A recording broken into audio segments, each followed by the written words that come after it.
like having conversations with OT onlys because they're fucking idiots. I'm just gonna be real. Like, I've never met an OT only brother that I actually like. I honestly don't like any of them because they're stupid, right? I'm gonna just be real. I don't like stupidness.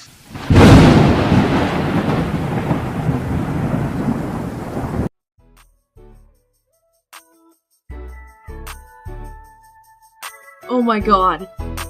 Oh my god. Shalom, Barakatah. This is High Priest Kahalal of the Law, also known as Calvin Israel, back with another video lesson, giving all praises, honor, power, glory, dominion, majesty, reverence, blessings, worship, love, and admiration to the Most High, Yahweh, and Yahweh only. Double honors, triple honors to Yahweh and Yahweh only. No Bahashim. Understand that. It's up. Yeah, get up with me. It's up, man. You know what I'm saying? I'm snatching holy Bibles and burning idol shy images, man. Yeah, man.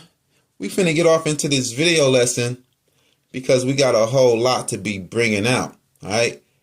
So, HOY, take notes. Y'all need to study up under YOZ. YOZ is leading this Tanakh only community, all right?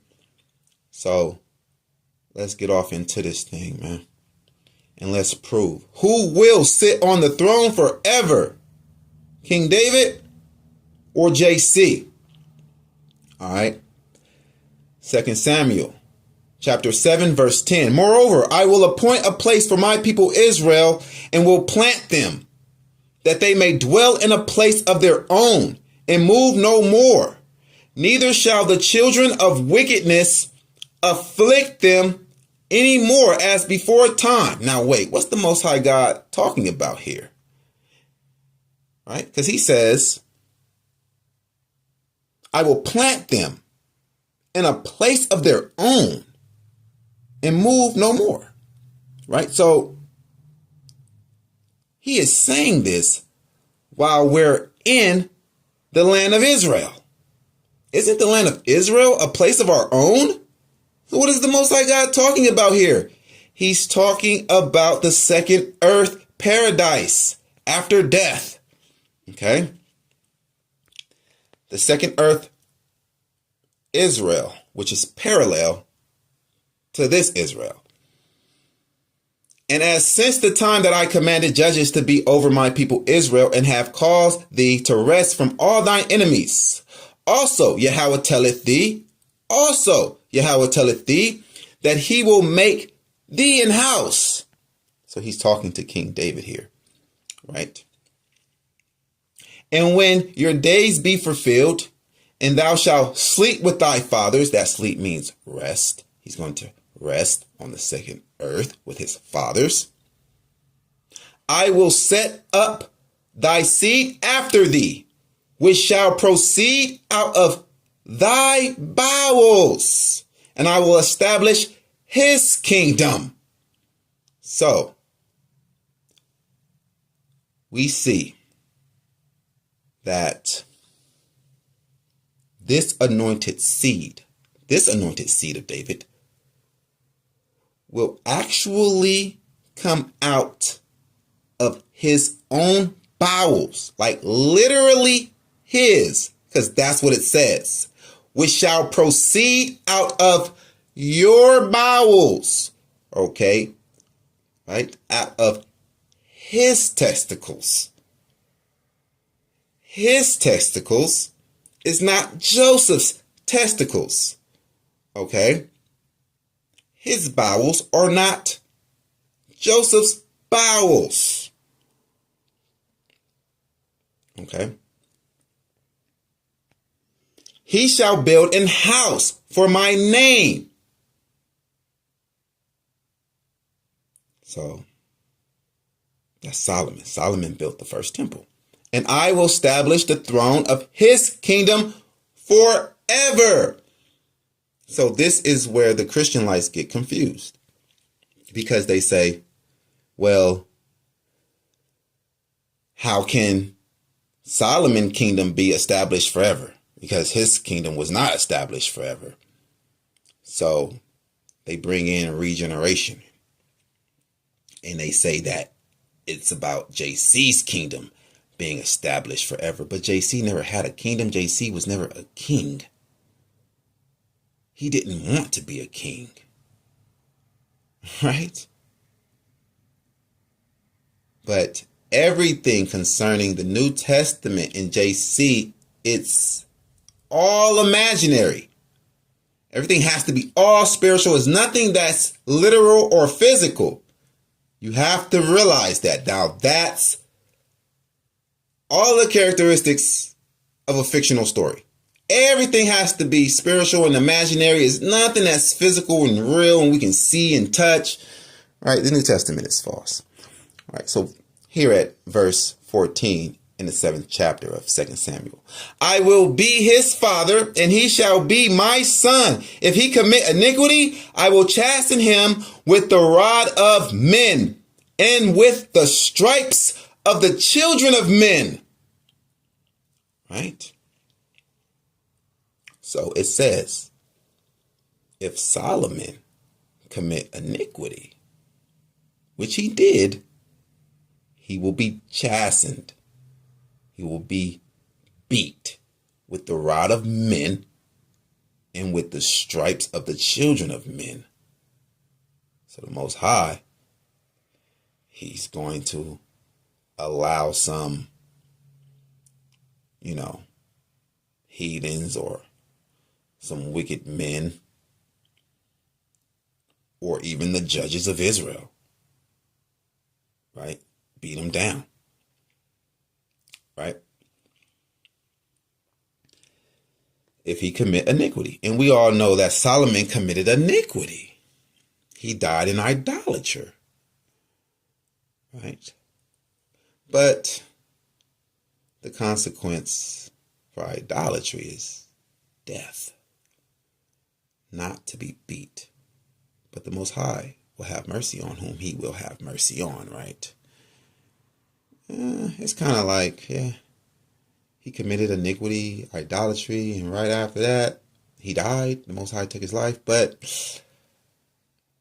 hey, if you don't want to accept that, that's fine. Let's just go on and continue to cut it. Okay? But my mercy shall not depart away from him, as I took it from Saul, whom I put away before thee. And this is why, H-O-Y. This is why you guys got to study up under YOZ, man. Because these Christian lights literally then said this like 4 to 5 times in your ear, man. But my mercy shall not depart away from him. And you guys still didn't catch it.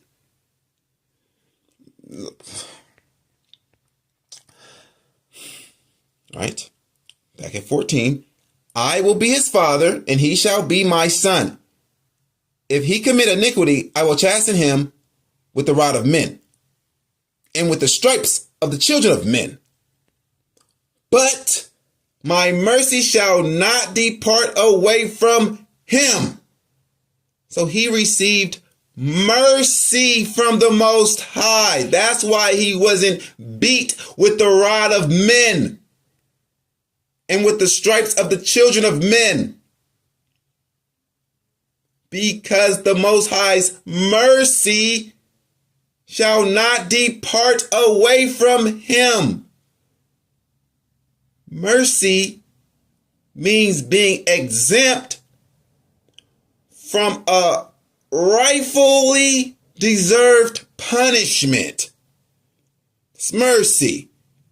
He received mercy. But if you don't want to accept that, let's cut deeper. Okay. So you say,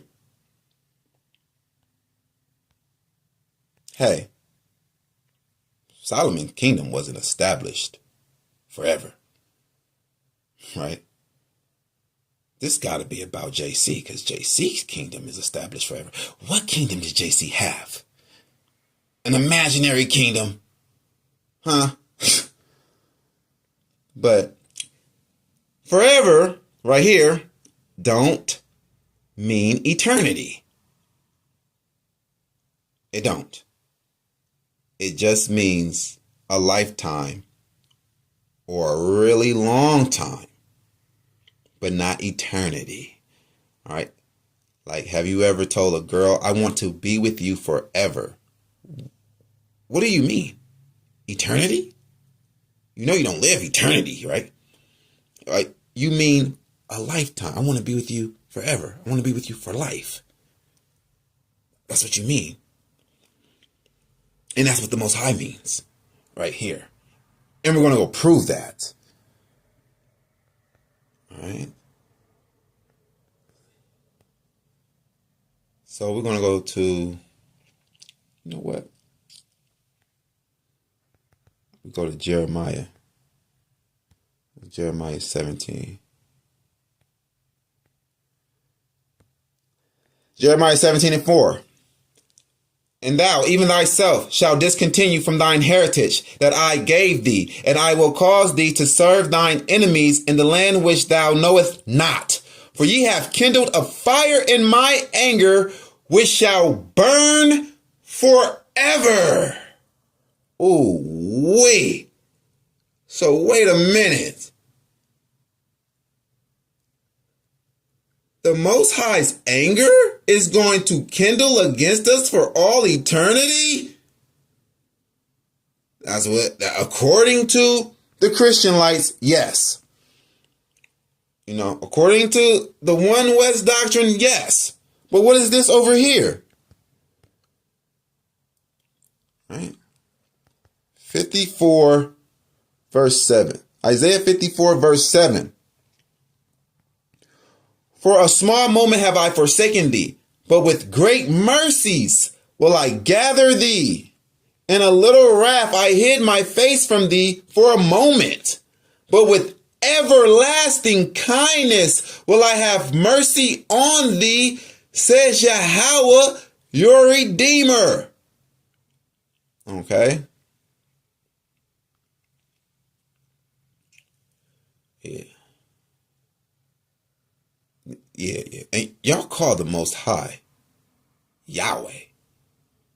H-O-Y. Y'all call Yahweh Yahweh. That's probably another reason why your doctrine, his doctrine, y'all ain't got it screwed in. You know what I'm saying? It ain't tight enough. You feel me? You got some loose screws in his doctrine, which is to serve him only, to knock only, right?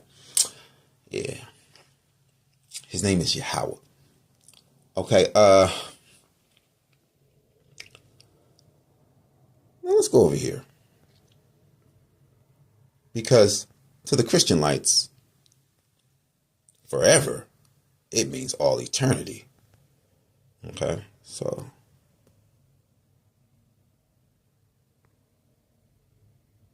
Deuteronomy 28 verse 45. Moreover, all these curses shall come upon thee, and shall pursue thee, and overtake thee, till thou be destroyed, because thou hearkenest not unto the voice of Yahweh your God, to keep his commandments and his statutes, which I commanded thee. And they shall be upon you for a sign and for a wonder, and upon your seed forever. What? You mean to tell me that we are going to have the curses on us as a sign forever? Whoa. Now that's capital punishment for real. Like, wait. That means we're cast off completely. According to the Christian lights, forever means all eternity. So we are going to have the curses on us forever.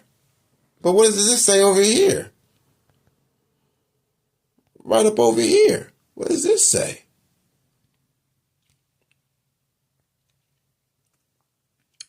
Deuteronomy 30, verse 1.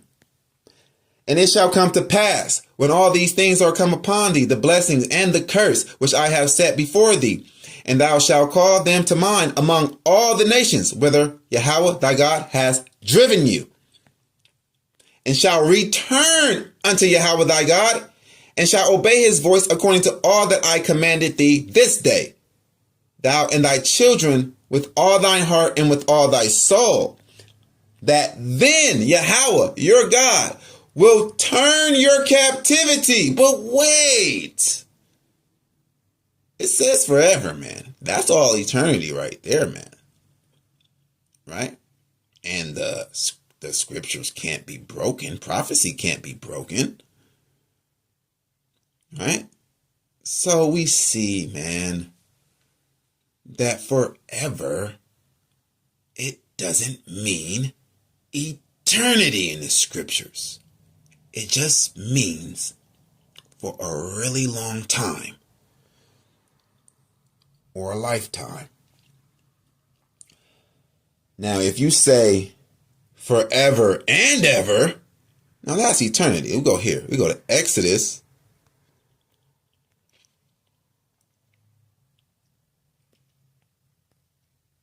Let's go to Exodus 15.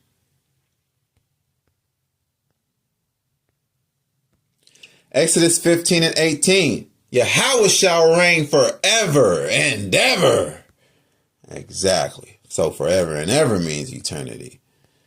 Right? They don't know that type of stuff, so they don't know it. So let's go to Psalms 10 and 16. You know, these Christian lights, they're amateurs. They don't really know much. Because they don't never increase in knowledge. Right? They stay within this doctrine. The Most High can't deal with them because they're trapped inside of the One West false doctrine. So they never grow. Okay. Psalms 10 verse 16. Yahweh is king forever and ever. The heathens are perished out of his land. All praises be to the Most High God, Yahweh. So yeah, Yahweh be praised forever and ever. For eternity. All right, so let's go here. Because y'all said that this is about JC right here, right? Psalms 89, we're going to start at 19.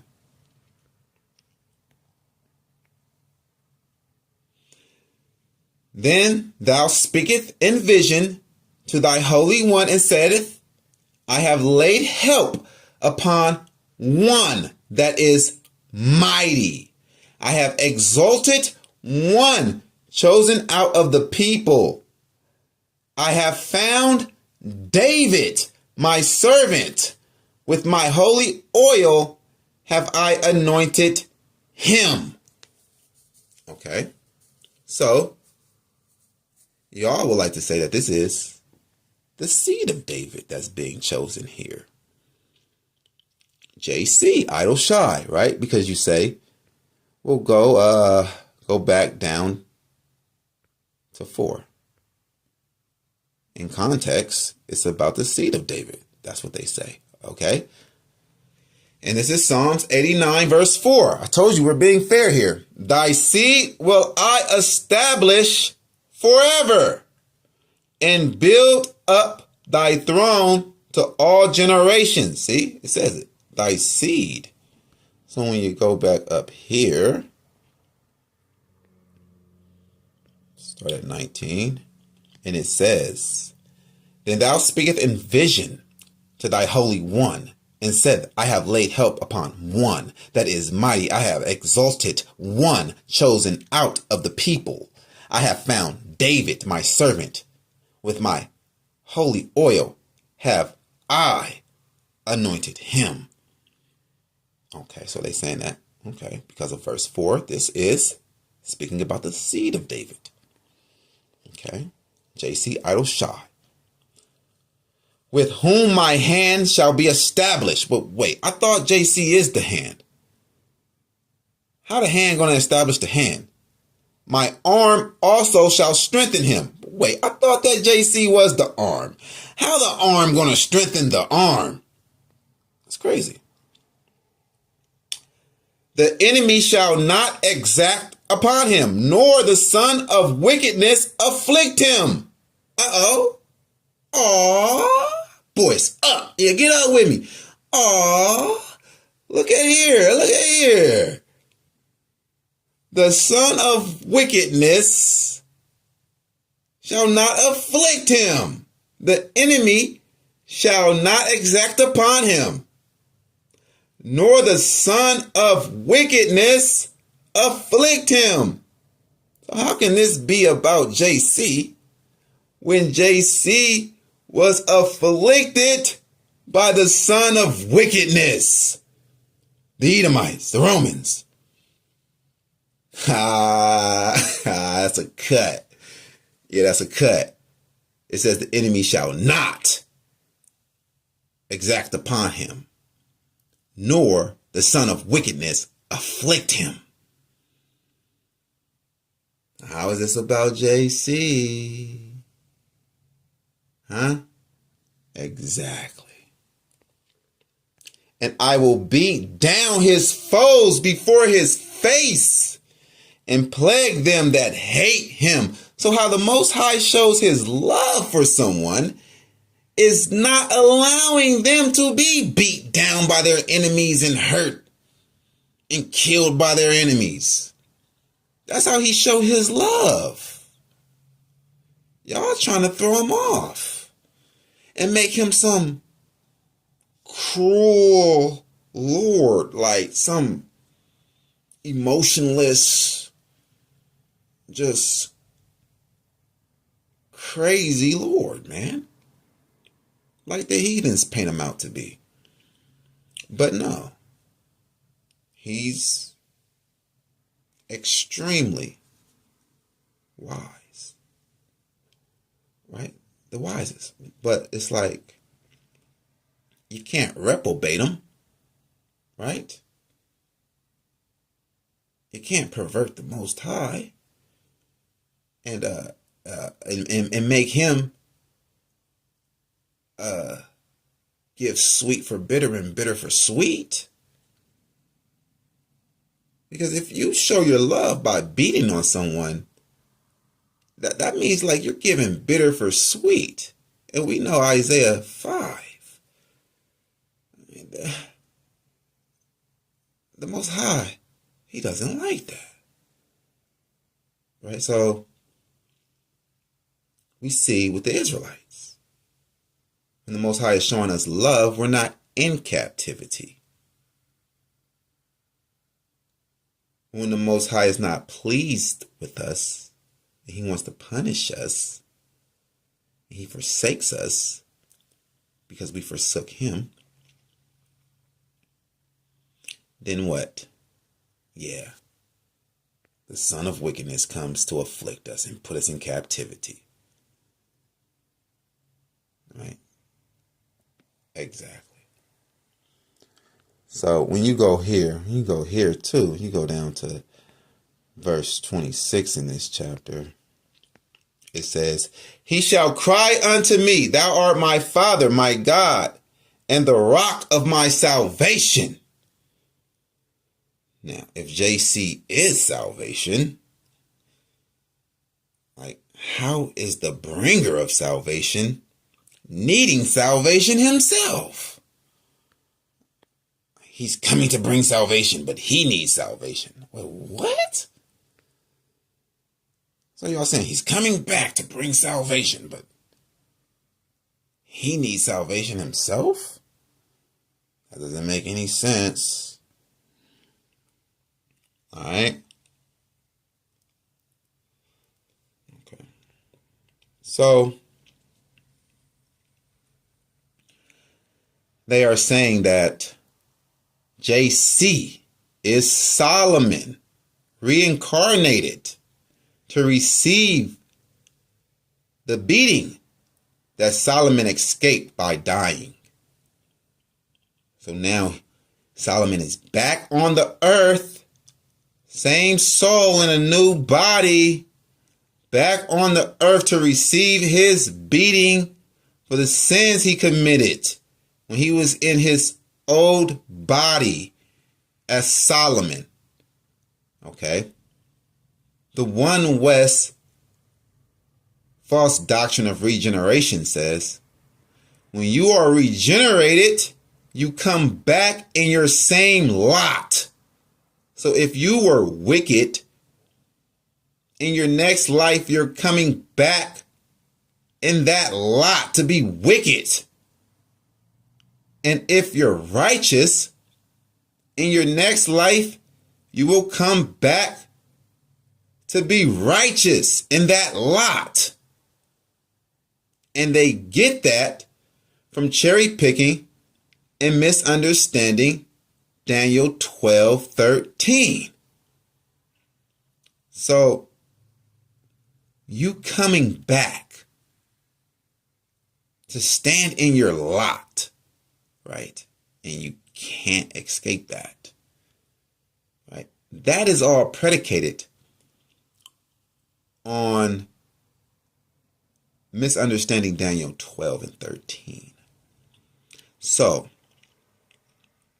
if Solomon was a wicked idolater, if regeneration is real according to the One West version of it, you will have to come back in your same lot to be wicked. Yeah, I told you I knew the doctrine. Right? So let's go there. Let's go there real quick. Let's go to Daniel 12:13, right?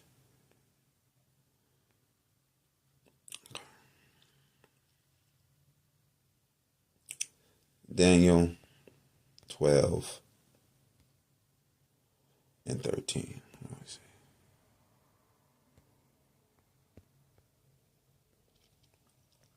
Daniel 12, verse 13.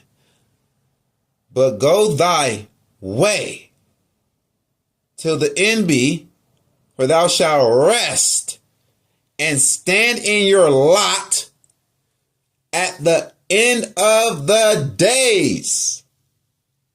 Okay. But go thy way till the end be, for thou shalt rest and stand in thy lot at the end of the days. At the end of days? No. At the end of the days. What days? Let's get that. You got to go to verse 10. You get some context. You don't just be cherry picking like these Christians and Christianites. Right? Starting at verse 10 in Daniel 12. Many shall be purified and made white and tried. But the wicked shall do wickedly, and none of the wicked shall understand. Clearly. But the wise shall understand. Obviously. And from the time that the daily sacrifice shall be taken away and the abomination that make desolate set up, there shall be 1,290 days. At the end of what days? He should come back and stand in his lot. At the end of these days, not the end of the world. Right? The end of these days. At the end of 1,290 days. That equals 3 years, 6 months, 2 weeks, and a day. Okay? So at the end of those days, that's the end of the Babylonian captivity. It was a short captivity. It was only 70 years. Okay? Let's just debunk that. You guys are foolish, man. Man. Like, you like calling people stupid, though, right? What's with the foolishness and who you acting foolish with? Boy, bum.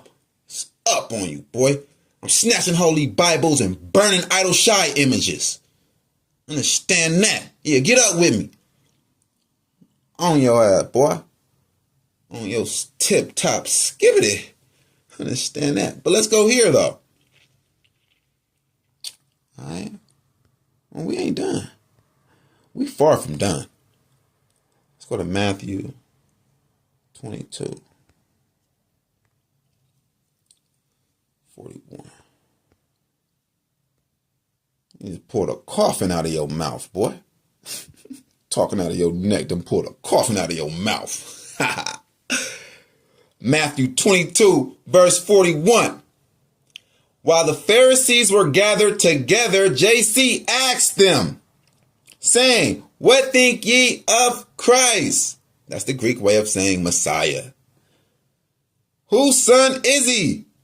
They say unto him, the son of David. That's what we all would say, right? Son of David.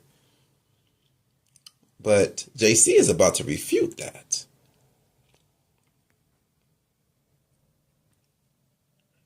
He said unto them, how then does David in spirit call him Lord, saying, the Lord said unto my Lord, sit thou on my right hand till I make thine enemies thy footstool. If David then call him Lord, how is he his son? Okay. So he's not the seed of David. And no man was able to answer him a word, neither durst any man from that day forth ask him any more questions.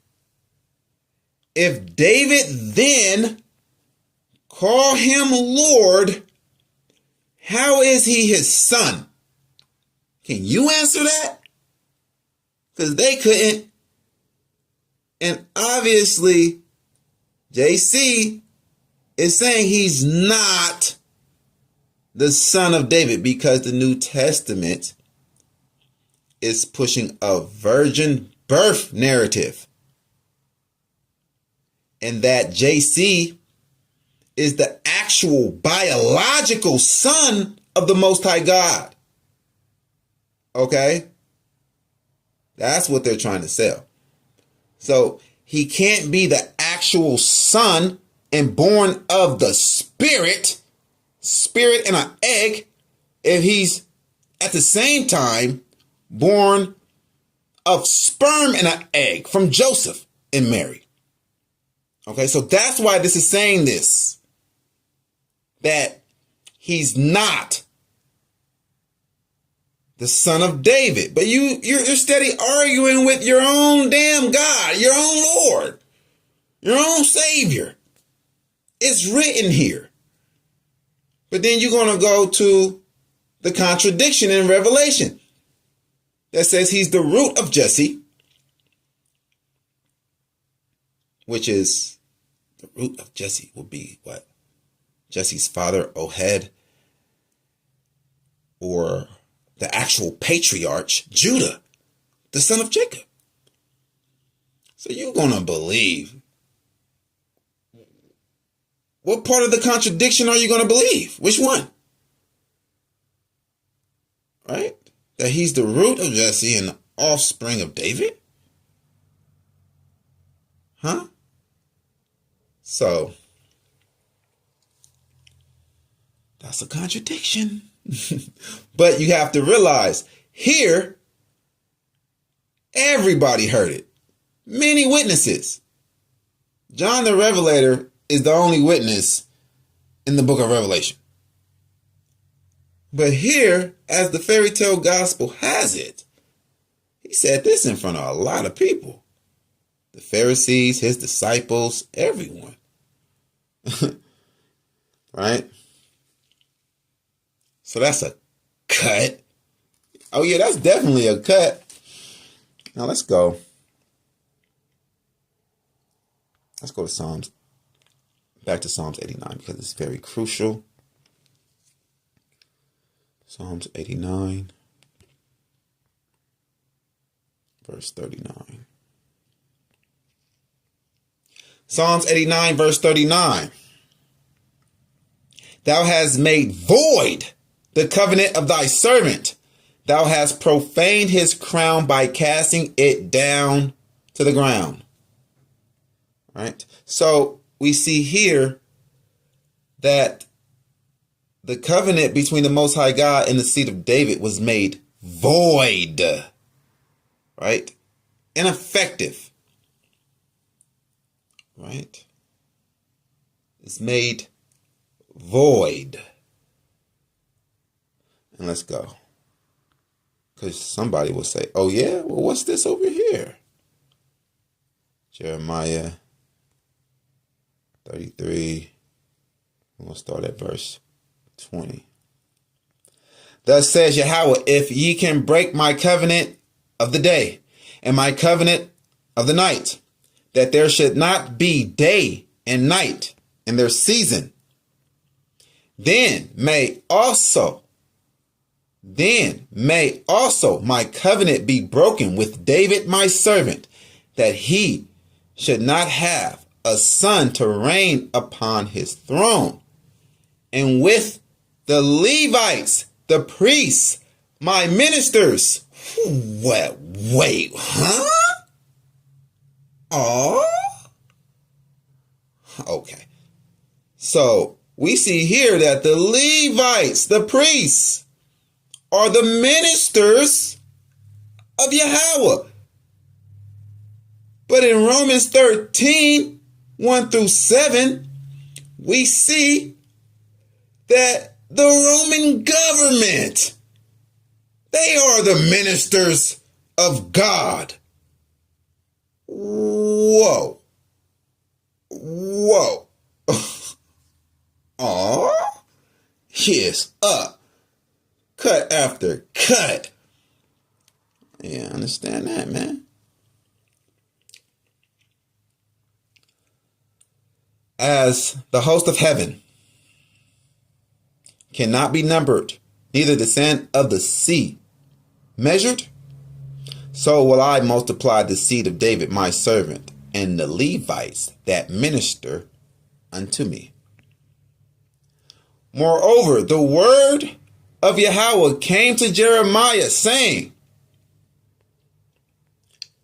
considerest thou not what this people have spoken, saying, the two families which Yahweh has chosen, he has even cast them off. Thus they have despised my people, that they should be no more a nation before them. Thus says Yahweh, if my covenant be not with day and night, and if I have not appointed the oracles, Salakia, the ordinances of heaven and earth, then will I cast away the seed of Jacob and David my servant, so that I will not take any of his seed to be rulers over the seed of Abraham, Isaac, and Jacob. For I will cause their captivity to return and have mercy on them.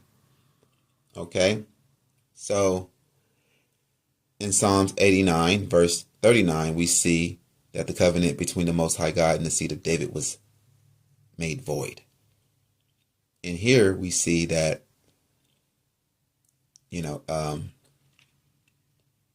it's everlasting, but it's ineffective when we are in captivity. You see, and that's what Psalms 89 was saying. Psalms 89, verse 39. The covenant is ineffective. It's like at a pause while we're in captivity. Okay. But we're coming out of captivity, and it's going to be effective once again with the seed of David on the throne. Let's go to prove it. Hosea 1 verse 10. And this seed of David is not JC, of course. Let's read.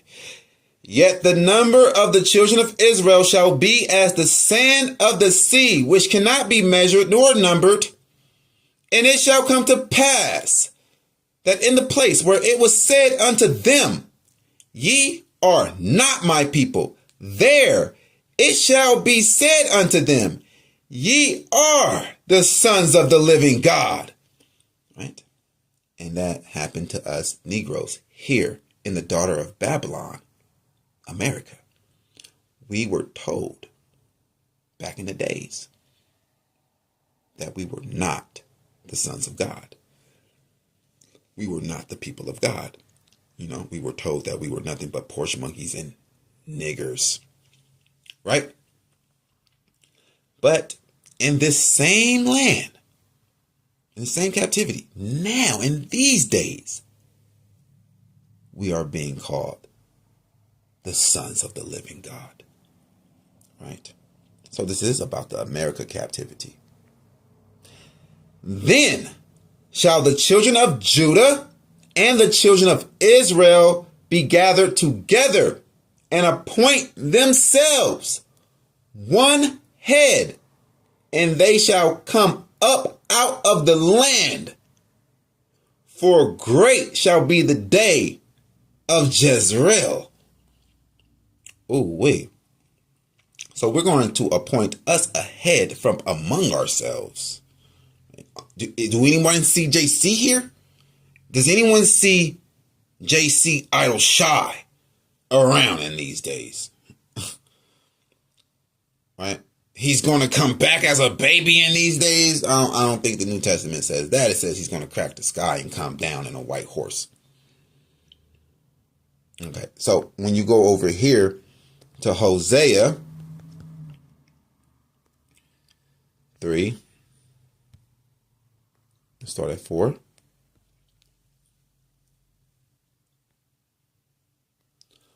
For the children of Israel shall abide many days without a king, and without a prince, and without a sacrifice, and without an image, and without an ephod, and without a teraphim.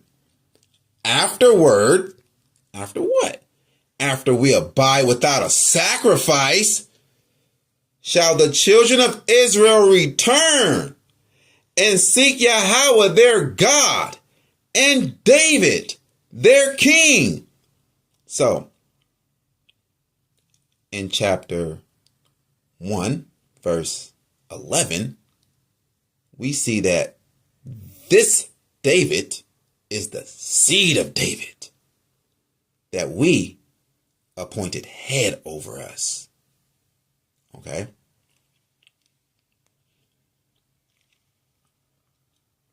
So, and shall fear Yahweh and his goodness in the latter days. So all of this is going to be taking place in the latter days, right? These days that we're in now, all scholars would agree that these days that we're in now are the latter days. We see all prophecies being fulfilled. Well, not all, but we see a lot of prophecies being fulfilled now, right? We're at the end. Like, we're very close to our redemption. All right. But here, you got to answer this. I got to bring it out. Yeah, this is a RPG. I got to bring it out. You go ahead and practice this one. You can't do nothing with it anyway, but practice this and try to answer it to the best of your ability. Okay. Why would the Most High say that the Israelites will abide many days in the latter days without a sacrifice if JC Idoshai is our sacrifice? Because in reality, we don't have a sacrifice. We're not making animal sacrifices right now. So this is reality for us that are the 1/3. We don't have a sacrifice. We are abiding without one. There you have it. Right? And afterwards, right? You go to verse 5, it says, afterward, after what? After we abide without a sacrifice, then we come out of captivity. So if you have a sacrifice, which is JC, a human sacrifice, you are not coming out of captivity. Because in order to come out of captivity, what the Most High God say? You got to abide without a sacrifice. There you go. All right. So, yeah.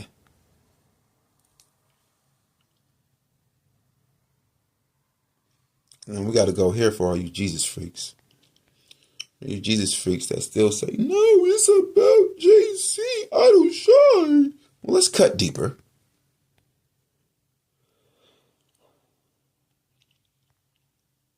Let's go to John 18, verse 36. Told you we know the New Testament very well, man.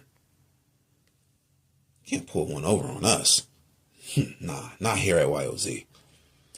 John 18, verse 36. JC answered, my kingdom is not of this world. So how is he coming back to be king of this world when he says it here?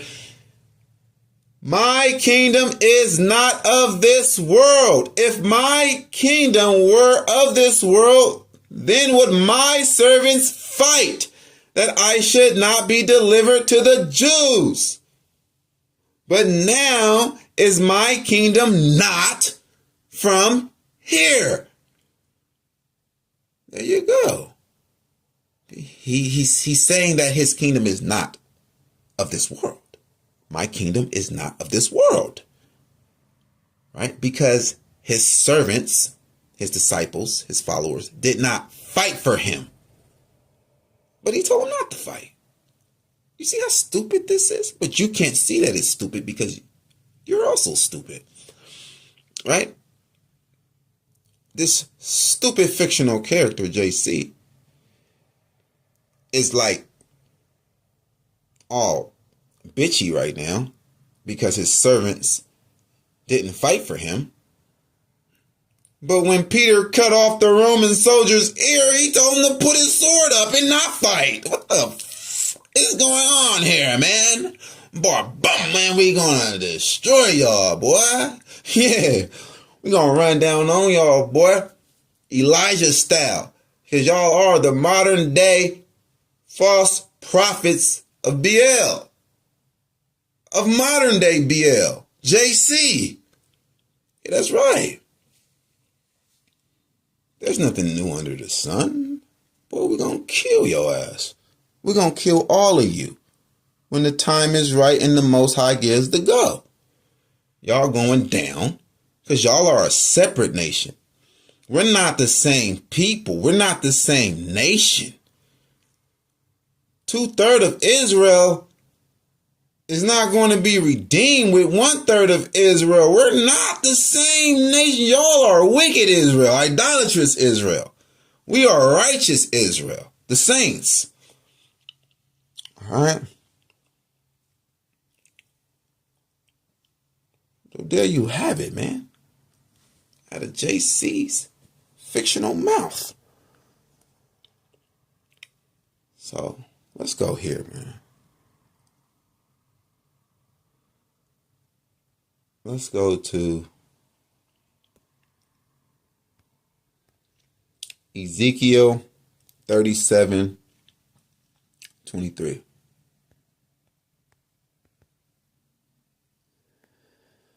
Ezekiel 37:23. All right. And we're going to be proving that David is the king in paradise on the second earth. And he's going to be there for eternity. Okay? Ezekiel 37, verse 23. Neither shall they defile themselves anymore with their idols, nor with their detestable things, nor with any of their transgressions. But I will save them out of all their dwelling places wherein they have sinned, and will cleanse them. So shall they be my people, and I will be their God. Okay, so Ezekiel 37 is the chapter of the Valley of Dry Bones. So Ezekiel 37 is about resurrection to paradise, the second earth. Okay. Now, the reason why Christian lights don't believe that Ezekiel 37 is about regeneration, Salakiath. The reason why they don't believe that Ezekiel 37 is about resurrection right, is because back in the day, wicked high priest Uriah, he used to be friends with Malcolm X. And they used to talk. Right? And Malcolm X gave him this understanding that this is not about resurrection to paradise. This is about, waking up to a higher conscious. Right? Yeah. So that's where the Christian life gets it. They get it from the Muslims that teach you can come up out of this captivity yourself, right? The kingdom of heaven is within you. And that's what the Israelites teach, because that's what JC taught, right? But that's like saying that you can bypass the Most High. If the Most High puts you in captivity, you can just manifest yourself out of it. You can override the judgment of the Most High? You see how foolish that is, man? You can just force yourself back into the Garden of Eden when he had put a flaming sword in so you can't get back in? And cherubims and all of that, bro? It's an obstacle course before you get back in there. Yeah, the obstacle course called life. You got to finish this obstacle course before you can even be considered to get back in, bruh.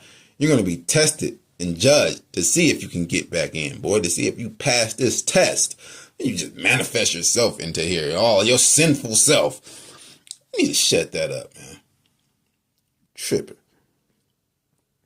And David, my servant, shall be king over them. There you go. And David, my servant, shall be king over them. And they all shall have one shepherd. That's it.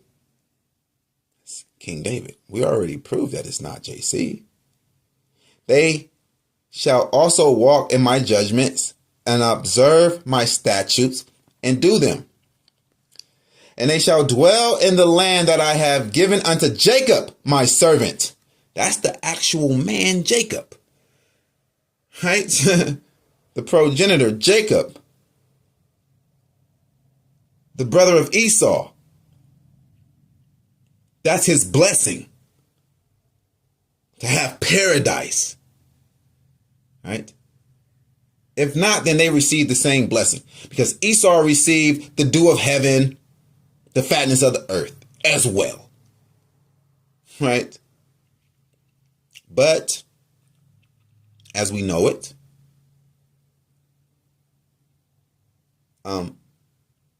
the dew of heaven, right? Like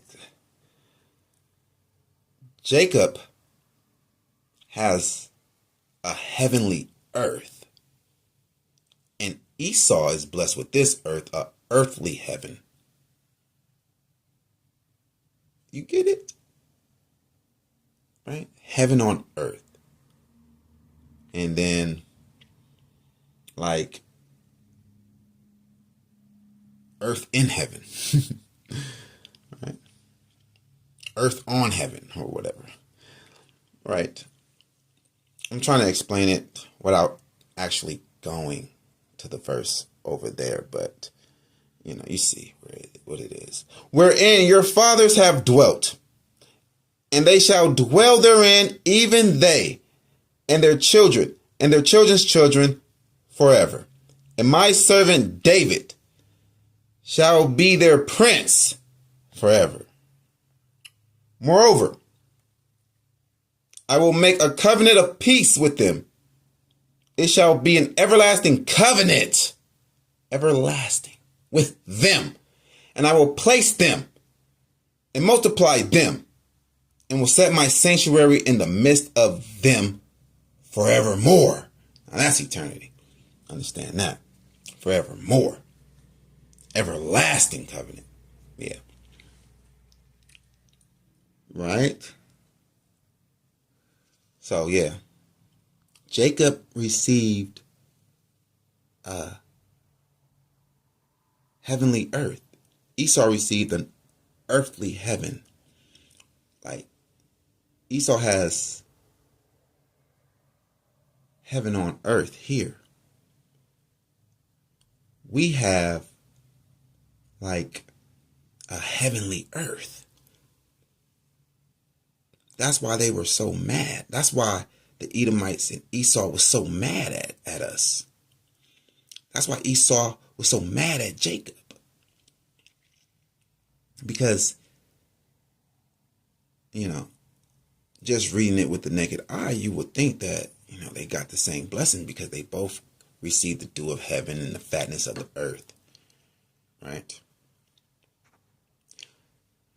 So it is how I explained it to you. Now, let's go here. Let's go to Ezekiel 36 and 35.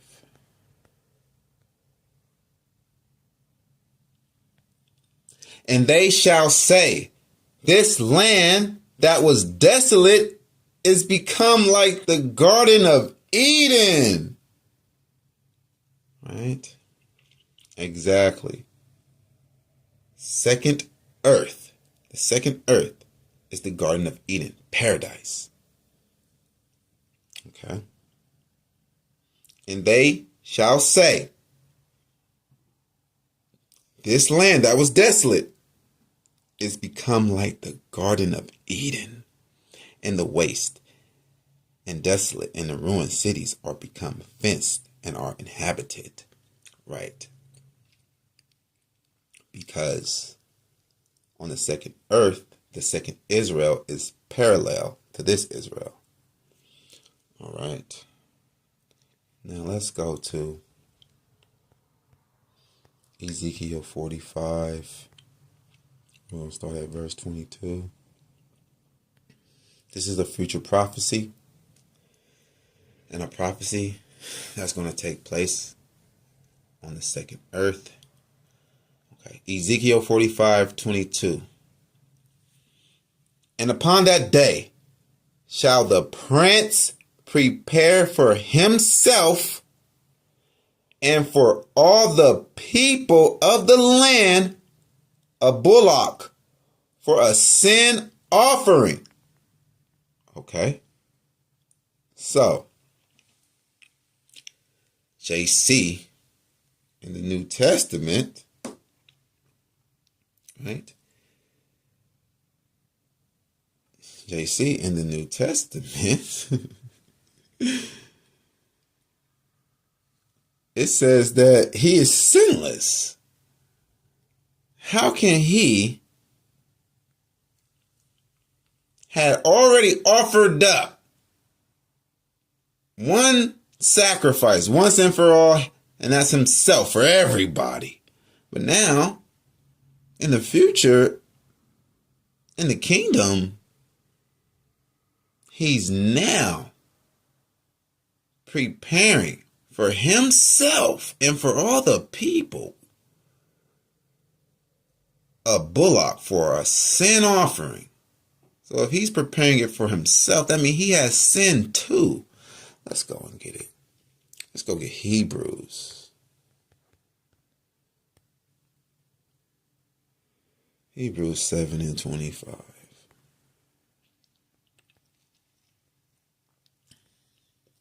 Wherefore he is able also to save them to the uttermost that come unto God by him, seeing he ever liveth to make intercession for them. For such an high priest became us, who is holy, harmless, undefiled, separate from sinners, and made higher than the heavens, who needed not daily, as those high priests, to offer up sacrifice, first for his own sins, like we just read, that will happen in the future, that the high priest would do, and then for the people's. For this he did once, when he offered up himself. Right? So, that's not JC in the future prophecy as the high priest offering a bullock for a sin offering for himself and the people. Because that's not JC, because right here it says he's not doing all of that. He already did it once. He offered up himself. Ooh, wee. So that don't go together, right? Nope, it don't. Let's go here. Let's go to John.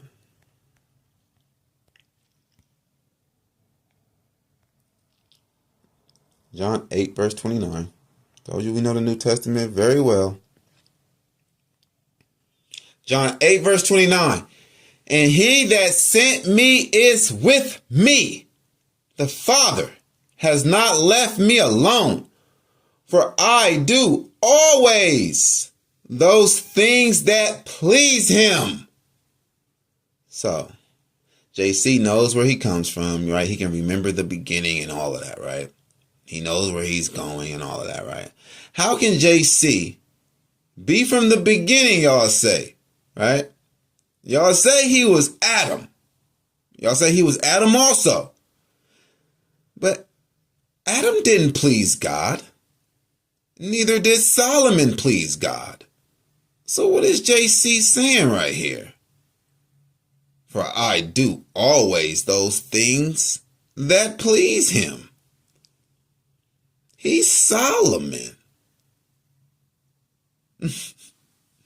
So let's go to Solomon's an idolater. He died an idolater. That didn't please the Most High.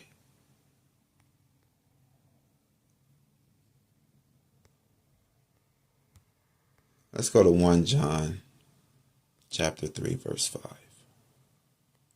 And ye know that he was manifested to take away our sins, and in him is no sin. Why is this saying JC had no sin in him, when according to the one West false doctrine, JC had the sinful soul of Solomon in him? It ain't no sin in you. And you're Solomon. But wait, he's greater than Solomon, right? Yeah, that's what the New Testament says. But he's Solomon, but he's greater than Solomon. Like, okay. Y'all saying he's Solomon, but he's saying he's greater than Solomon.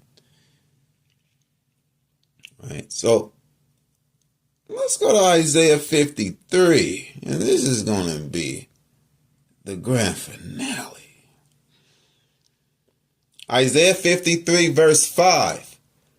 But he was wounded for our transgressions. He was bruised for our iniquities. This servant was beat for our transgressions. But according to the one West false doctrine, JC is being beat for his own transgressions as Solomon. Can't have it both ways. Right? How was he beat for us to be the sinless lamb, but at the same time, he's being beat for his own sins as Solomon? Right? So, how does that make any sense? See, that's the problem with you Christian lights. You want to play both sides all the damn time. You want it both ways. You can't have it both ways. It's called a contradiction, buddy. Yeah. If JC says he's not the son of David, he's David's Lord. And then in the Revelation, it says that he's the seed of David, or the offspring of David. That's a contradiction. Understand that.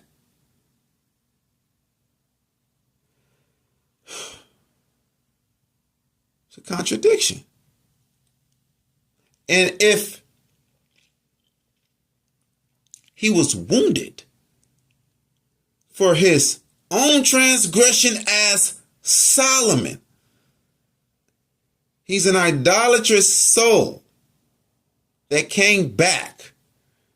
According to your doctrine, he came back in a wicked lot, right? As Solomon, to be punished for his own sins. How the hell that got anything to do with us? Come on, man.